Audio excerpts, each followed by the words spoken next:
Welcome back to my new blog. दोस्तों, मेरे पास में आ जाया है एयरपोर्ट प्रो फर्स्ट जनरेशन।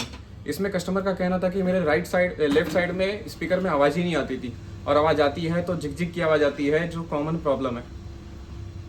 ये मैं आपको बताता हूँ ये प्रॉब्लम कहाँ से आती है और इसे सॉल्व कैसे करते हैं। आइए दोस्तों, ये मैंने चेक जब किया तो स्पीकर इसका बराबर था।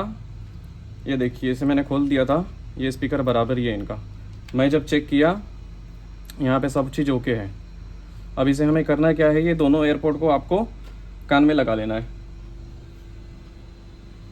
ये लगाने के बाद में ही जिस भी एयरपोर्ट में आपके जिस टिप में ख़राब रहेगा ना, प्रॉब्लम आएगा, वहाँ पे आपको ये देखना है। सबसे पहले आपको ये एयर टिप के ऊपर यहाँ पे क्लिक करने हैं।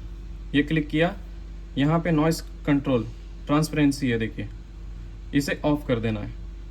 ये ऑफ करते ही आपके जो ब्लीच की आवाज़ आती है, कोई भी जैसा भी साउंड होता है, वो पूरा का पूरा सॉल्व हो जाएगा। आपको ये वीडियो पसंद आया होगा तो सब्सक्राइब कर दीजिए और दोस्तों को भी शेयर कर दीजिए।